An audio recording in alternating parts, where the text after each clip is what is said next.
Welcome to Tic Tech Know, Technology Integration Tech Tips to Know. This week we're going to take a look at Google SketchUp and Google SketchUp for a 6th grade 3D spinner project. If there's only one piece you need, these are going to be linkable buttons that you can click on to go directly to that specific part. So feel free to come to that exact piece you need. Let's go ahead and get started. So today we're going to take a look at designing your own 3D printed fidget spinner. To do that, we're going to use a program called SketchUp. Now, mine's already in my taskbar down here, but if you don't have it in yours, simply use the search feature in Windows 10 and type Sketch, S-K-E-T-C-H, and SketchUp should show up here on the student machines. SketchUp Pro is on the student machines, and the first thing you have to do is pick a template. There are a range of templates from simple to architectural to 3D printing. 3D printing sounds appealing, but sometimes when you send it to the printer, it keeps this weird wireframe thing, so I recommend not doing that one.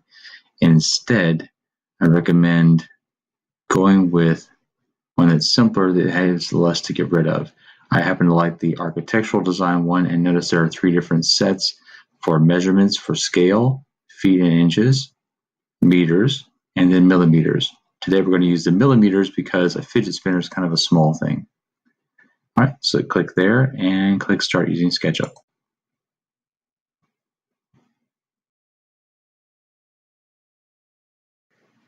One of the first things to learn about Google SketchUp are really related to how this works, because you're still dealing with a 2-dimensional screen and width, but you're dealing in 3 dimensions on the screen. So it still has height represented by the blue line for above and below. It has width represented by the red line for left and right, and it has depth represented by the green line for front and back. As you're doing this, moving around is going to be important, and getting the right angle can make the difference between making the addition to your design that you want and messing things up horribly. So to help you out, there's some great view tools that are right here at the top. Now, they are listed as buttons, but if you happen to have a 2-button scroll mouse, which most people have at home or can get, these are actually built into that, and I'll show those in just a second. So first things first, let's start with the Orbit tool. The Orbit tool allows you to click and drag and rotate to view around something, either from below it, above it, or around the sides. The Pan tool lets you click and drag to slide it over and just move a piece that you're doing over one way or up or down. And notice I'm not going around it, I'm just going side to side. And then the Scroll, or the Zoom, lets you go in closer or pull back to see the overall project. The last one is kind of nice. It's Zoom Extents. Click it, and whatever's on the screen that you've made will fit into one window. Now, I said it is easier with a 2-button scroll wheel mouse because you don't have to keep clicking back over here. If I wasn't using one of those, I would have to, if I was drawing something using the pen tool or the shape tool and then wanted to change my view, I'd have to come click back on this one, change the view, click back on the tool. On a 2-button scroll wheel mouse, you don't have to do that at all. First off, the zoom, this one, is controlled by the scroll wheel itself. So if you simply roll the scroll wheel one direction or the other, you'll zoom in or out. And depending on where your cursor is, when you do the scroll, that's where it's going to zoom. The second one is using the scroll wheel again. So the scroll wheel will roll, but also you can press down on it like a button and you'll feel it click. When you do, notice the icon becomes the orbit. So to make this work, you press down on the scroll wheel, it'll make it click, and then simply move your mouse while you're holding that down, and there's the orbit part. The last one is the pan, and the pan works in that you have to hold down not only the scroll wheel button, but also have to hold down the shift key on your keyboard. So if I hold down the scroll wheel button, see there's the orbit. Now I hold down the shift key on the keyboard and it becomes pan, and I can slide and move. So all of those can be done without switching out of the drawing and building tool that you're using while you're making things.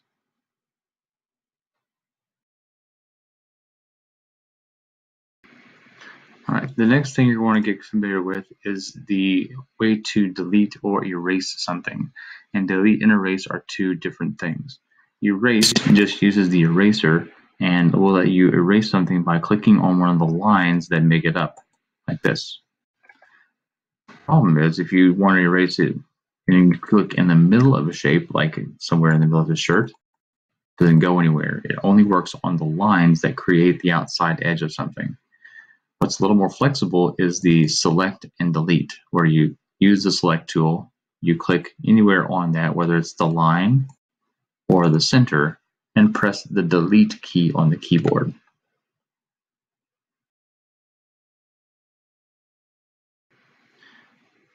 All right, in Google SketchUp, we're going to want to take a look at the easiest way to make this. Right now we're looking in all three dimensions, but for me, to build from the ground up on this particular model. Some models you can build from the 3D view and it works just fine. For the spinner, because it's this flat thing that lays on a table mostly, or you hold in your hands kind of laying down flat, it makes sense to kind of build it that way so I can see all the parts that make it up. So for this, I'm going to use a tool called the camera tool, and I'm going to change the view from this to the standard view of from the top.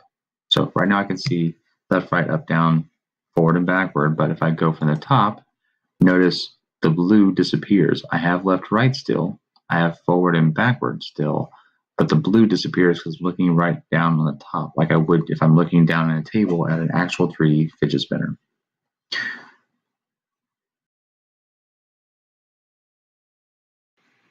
Okay, now we're ready to build our fidget spinner inside of SketchUp.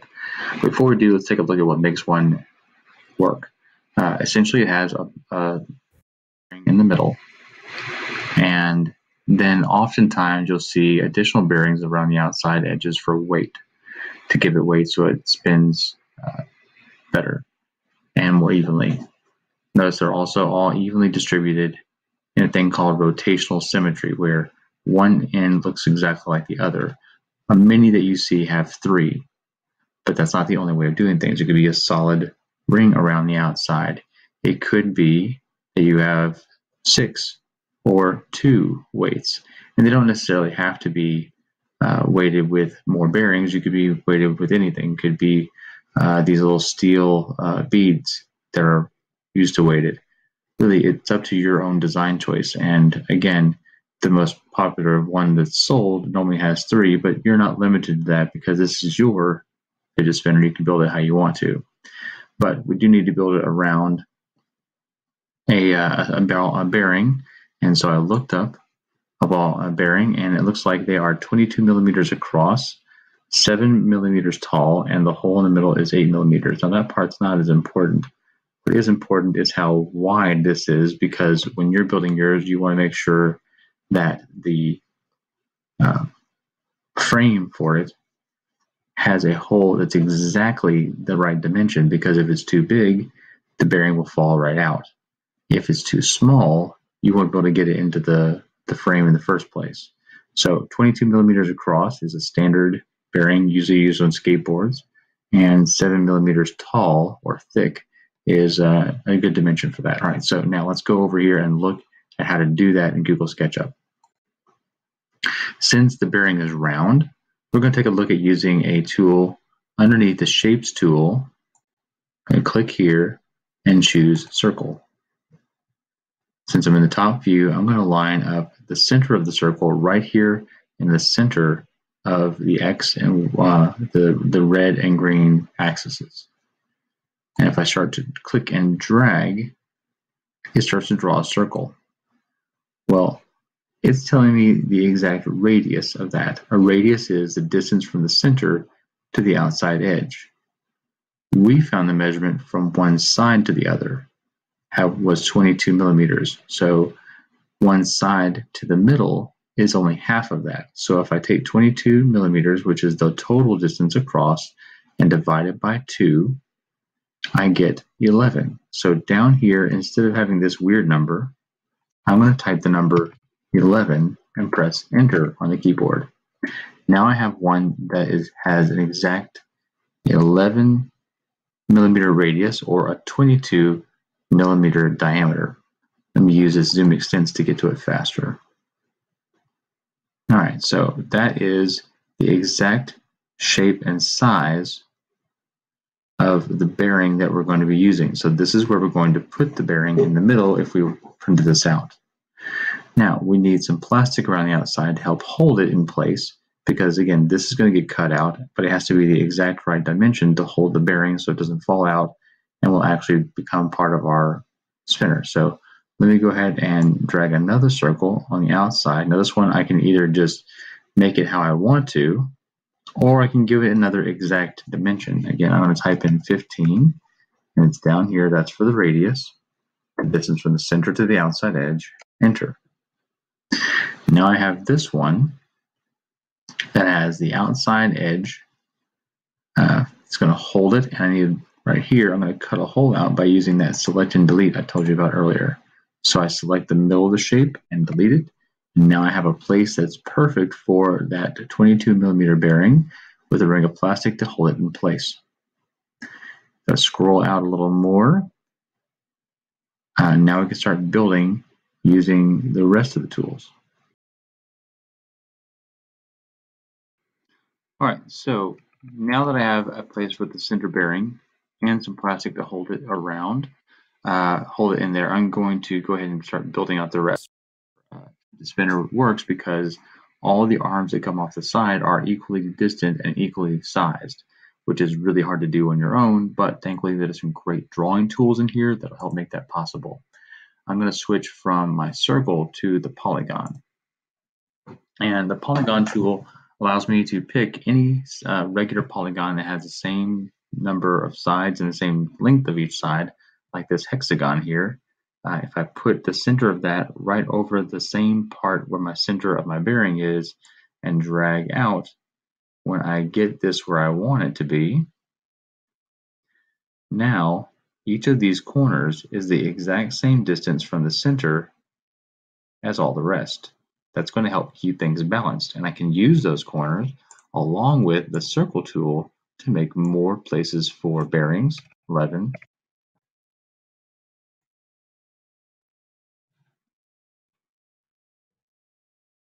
I can use it to do all 6 because it's a hexagon. Use it to do just 3.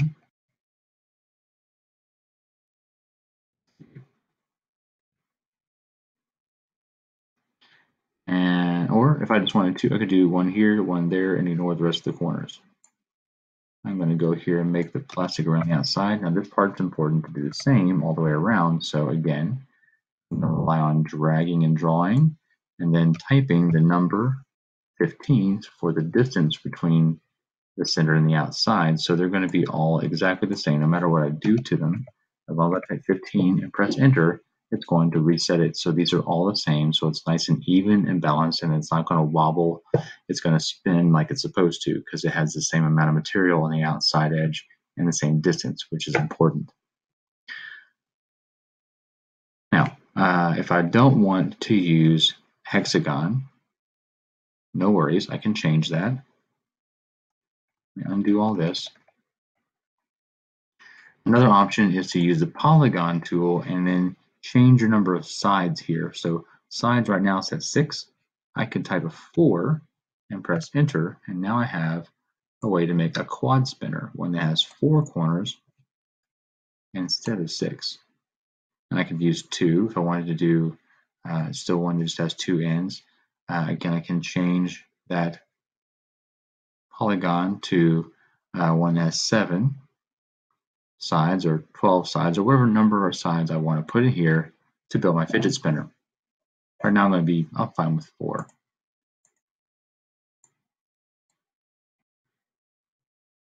Put my holes back in. Now the rings around the outside.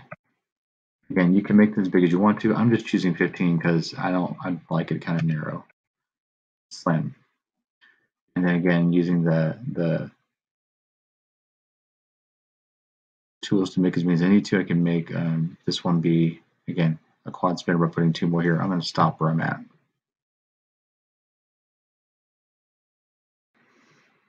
All right, so I'm going to start cleaning things up a little bit. I'm going to go back to what we used before, the select tool and the eraser tool. So first I'm going to use the eraser tool and erase this little corner that shows up here in the middle. I don't need that.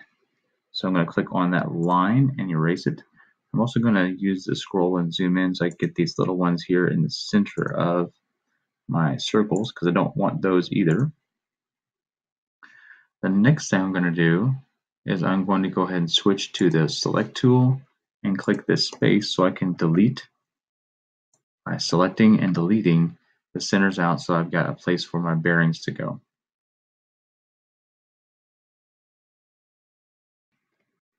Okay, as I showed you before, spinners don't have to look the same. There are lots of ways of doing it. The most popular one is, of course, is the 3, but you gotta make it 4, as long as it's balanced and has that what your math teacher calls rotational symmetry, where it looks the same on one end, and if you rotate it around, as you rotate it around, it looks the same all the way around, spiraling out from the center, then you're fine. So this looks okay. I don't really love it, so let me make it a little more slim by using some other of the drawing tools. I'm going to use the lines and curves tool. So here's the line tool. If I click here, I could use this place right here, which is why I didn't get rid of it, because I noticed that it connects to the same place here as it does there, which is going to make it really easy to make it balanced. So if I click here with the line tool, notice it's giving me a straight line, and then I touch the exact same place on the opposite side and click. That filled it in, but don't worry, we can get rid of it. I'm going to click here on the bottom and then go to the other side and click there. Now I can, let me erase this outside corner. I don't need that anymore. And then I've got some other cleaning up here to do. We already know what to use for that. Let me zoom in and I can get rid of this piece and this piece and this piece by erasing. I'm going to pan with my, hold the scroll wheel down and hold shift. Erase this one and that one. And then all I have to do is use my select that center and delete. And now it's a pretty simple looking 3D spinner base, but I don't love it. So let me try something different. I don't have to use the line tool. I could use instead this curve tool here, and there are lots of different curves. Let me drop this down here. There's arc, 2-point, 3-point, pie-shaped arcs. I'm going to use 2-point because that's kind of simple. I want to show you how that works. I'm going to click here, and then I'm going to click on the other side, just like I did with a straight line. It's anchored at the same spot, but now I can bend the line as far out or almost as far in as I want to. I don't want to go right to the middle because it'll be too skinny and it won't work. Let me go down a little bit. I kind of like that. Perfect. Now I'm going to do the bottom, and I could move out like that, so it kind of has a weird curve to the middle, or I can move it back in just a little, so it kind of matches the top, but comes from the other side. And now it's a matter of cleanup. So erase.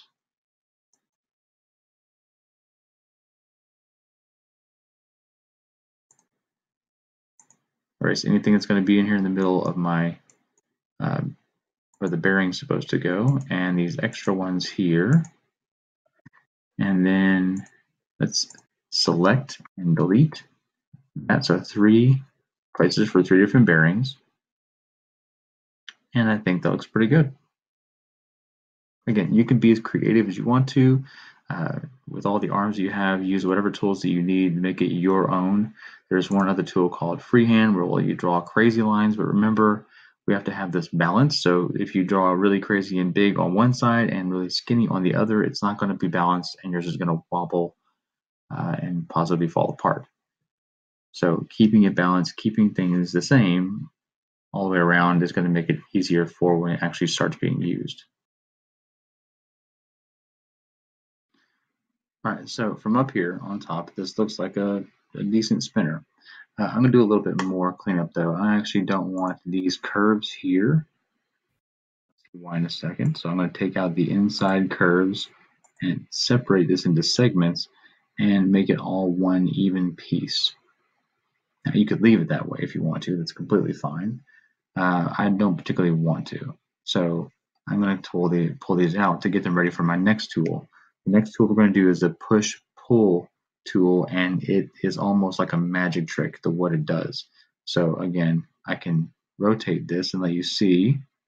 Let me hold down my scroll wheel and move, and you'll see that this whole time we've been building this flat two-dimensional shape that is not going to work as a spinner. It's not thick enough. It's not even thick enough really to print on a piece of paper.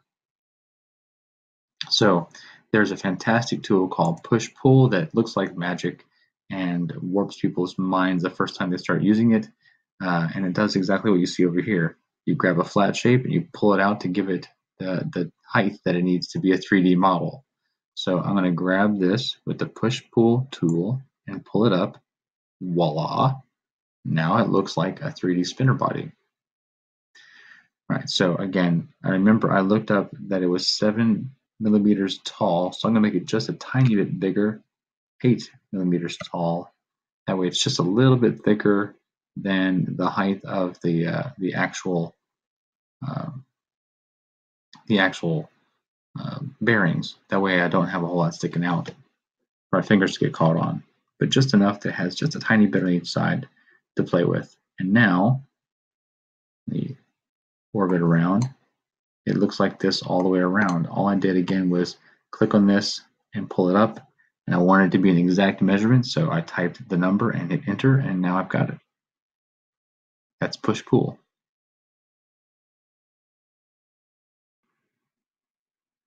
Okay, so now it looks like a spinner body.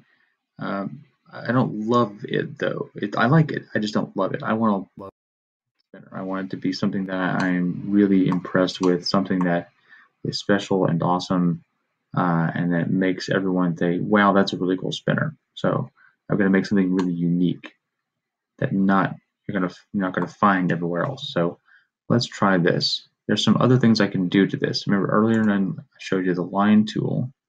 I'm going to click here on the center of this edge of this outside part of the bearing and click here as well.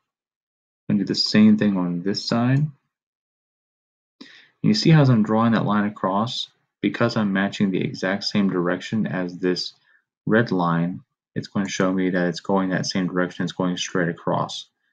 And that's cool. But what I really want to show you is these other tools up here. So push-pull is pretty awesome. There's offset, which offset grabs things and you can stretch out, make additional layers like this, which are kind of cool. And notice it just matched the outside shape on its own. I didn't have to do anything with that. It did it on its own. That's what offset does. There is this move tool, which is the one I'm interested in trying out now. I'm going to click on select, click on this line, and I'm going to need the shift key. I'm going to hold the shift key down. See how it has a tiny little plus and minus? I'm going to click on this line so I can select them both because I want to move them both at the same time using the move tool. And kind of come down here like this a little bit. And I'm going to touch that line, and because they're both blue, when I move one, I'm going to move the other one. If I click and drag, notice it has on green axis, it is moving those backwards, which is really messing my thing up, but I'm going to do edit and undo move, and I'm back to normal. So maybe that's not what I want to try. Try this again. Nope, that's just moving things up and messing around. All right, so let's undo that. Maybe that's not the thing I want to do. Maybe instead I want to move just that ring there. So let me move, I'm going to rotate around this way a little bit more. Again, using the view tools to help make a better choice here about what I can do. Move. I'm going to grab that blue edge and I'm going to move it straight up. And if you see it start to go straight up, you'll know it's going straight up and down because that blue dotted line you see there is going to be going straight up and down, just like the blue vertical axis or blue up and down, above and below line is. And now to make things balanced, let me go and pull it. Let me use the orbit to flip this whole thing over. Do the same thing on the other side. Click the center circle and pull this straight up. Be careful, I'm pulling straight up and not out. And now both sides have this kind of similar raised area in the center that I have to put my fingers through in the middle because it's taller than the bearing is. Could also use that to push that down in. So if this outside was taller, I could have it pushed down in so it makes kind of a bowl shape. But again, what you do with this is completely yours. And I really want you to be creative and to think of something different that no one else has done. And I'm giving you some tools that you can make it, the parts that are the same, they have to be the same, but some creativity tools that allow you to be things that are very different so that everyone's not making a cookie cutter. Please don't just copy mine because that will really kind of hurt my feelings a little bit. All right, so that is that. I'm going to leave it just like this. I think that's what I'm going to keep. I like this. It's different. It's a little odd, but I kind of dig that. And I'm ready to save.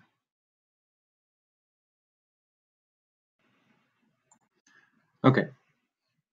Ouch. Undo. Didn't mean to do that. All right, I'm going to use the select the background so I don't have that blue selected part and mess up any of my nice spinner I built here. So the last piece I want to show you, and actually maybe something you need to do a little sooner than now, is saving. There are two options. There's saving and there's exporting. There's a difference. Saving is what you do while you're still working on the project and you need to come back to it later on. If you're running out of time, file and save and give it a name. In this case, I'm going to call mine first name, what project it is, and then what period that I happen to be in. Because that may be what your teacher wants you to do. Ask your teacher what you want. She wants you to call the file name. She or he wants you to call the file name when you're making this. It's saved as a SketchUp model.skp. That's done because I want to be able to come back to this later on and make some adjustments. If I save it differently, I may not be able to change anything, and I really want to be able to edit it if I find out I've made a mistake or think, oh man, I wish I did this, and I can come back and do that to it and change it. So save, so that is save. Save lets you come back and work on it and edit and make it better, make changes to it, add things to it, and edit. The other kind of choice in here is called export. Export is what you do when you're done with it, when it's absolutely perfect and you've saved it. You go ahead and do export and export as a 3D model. And what you're going to do is yours will probably say Collada as the file type. We don't want that. I'm probably saying that wrong. Probably Collada or Colander or something. I'm going to click here. And what you need to choose if you're using a MakerBot printer is the OBJ file.